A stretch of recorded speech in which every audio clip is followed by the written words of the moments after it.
রমজান ঘিরে অস্থির হয়ে উঠেছে ঢাকা শিল্পাঞ্চল আশুলিয়া সবজি বাজার। একদিনের ব্যবধানে বেশ কিছু সবজির দাম বেড়ে হয়েছে আকাশচুম্বী। তবে চাল, ডাল ও তেলের দাম স্থিতিশীল থাকলেও মাছ মাংসের দাম নিয়ে রয়েছে ক্রেতা বিক্রেতার মিশ্র প্রতিক্রিয়া। বেগুন ১০০ টাকা বেড়ে ঠেকেছে ১৪০ টাকা, ১২০ টাকার কাঁচামরিচ ১ লাফে ২০০ টাকায় বিক্রি হচ্ছে। শসা ১২০ এবং লেবুর দামও সাধারণ ক্রেতাদের নাগালের বাইরে। রমজানে অসাধু ব্যবসায়ীদের সিন্ডিকেট ভাঙতে এবং বাজার নিয়ন্ত্রণে প্রশাসনের পক্ষ থেকে নিয়মিত মনিটরিংয়ের আশ্বাস দেওয়া হলেও মাঠ পর্যায়ে নেই কার্যক্রম। তাই দাম নিয়ন্ত্রণে কঠোর বাজার মনিটরিংয়ের দাবি ভুক্তভোগী সাধারণ মানুষের। মুরগি আগের তুলনায় একটু স্বাভাবিক অবস্থা থাকলেও রোজার শুরু দুই দিন আগের থেকে মনে করেন যে ঊর্ধ্বগতি দাম ছিল। যে কোনো তরকারিতে মনে করেন ১২০, ৩০, ৪০, ৫০ বাড়তি আছে। মুদি মালের বা অন্যান্য জিনিসের দাম বাড়তি হয়, কারণ কাঁচা মালের দাম অনেক বাড়তি। যে মূল্য তালিকার সাথে তাদের থেকে যে দামটা নেওয়া হচ্ছে সেটা মিলছে কিনা, যদি আমরা না মিলছে তখন সেক্ষেত্রে আমরা মোবাইল কোড পরিচালনা করে তাকে জরিমানা করা হচ্ছে। দর্শক, এই বিষয়ে আরো জানাতে বিভাগীয় শহর রাজশাহী থেকে সরাসরি যোগ দিচ্ছেন সহকর্মী মুস্তাফিজ রকি। মুস্তাফিজ, রমজান কেন্দ্রিক বিভিন্ন পণ্যের দামের বিষয়ে বিস্তারিত জানাবেন। আজকে রমজানের তৃতীয় দিন। এই তৃতীয় দিনে এখন পর্যন্ত নিত্য পণ্যের যে দাম সেটি ওঠানামার মধ্যেই রয়েছে।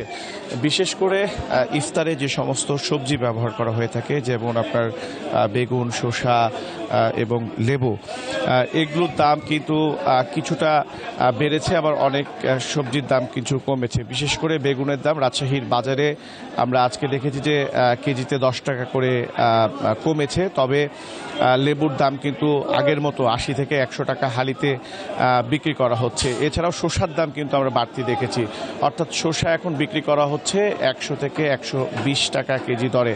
এছাড়াও টমেটো এবং গাজরেও দামও বাড়তির দিকে রয়েছে, পাশাপাশি কাঁচামরিচের দামও। তবে আমরা বিক্রেতাদের সাথে কথা বলেছিলাম লেবু কেন দফায় দফায় দাম বাড়ছে।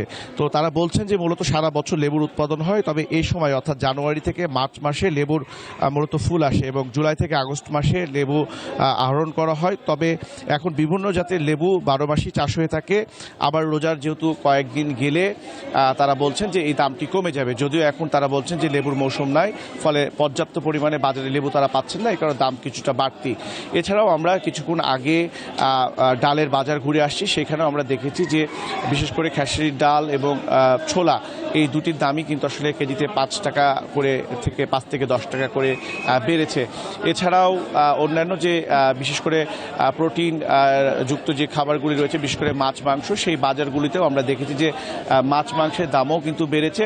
বিশেষ করে বড় মাছ এবং নদীর যে মাছগুলি হয়ে থাকে খাল বিলে, সেগুলোতে কেজিতে ২০ থেকে ৩০, আবার বড় মাছগুলি বিশেষ করে ১০০ থেকে ১৫০ টাকা কেজিতে বেড়েছে। এবং গরুর মাংসের দাম আগের মতো ৭৫০ টাকা কেজি দরে বিক্রি হচ্ছে। তবে ব্রয়লারের দাম কেজিতে ১০ টাকা কমে ১৮০ টাকা কেজি দরে বিক্রি হচ্ছে। এছাড়াও সোনালী মুরগির দাম কেজিতে ১০ টাকা বেড়েছে, অর্থাৎ ৩২০ টাকা কেজি দরে বিক্রি হচ্ছে।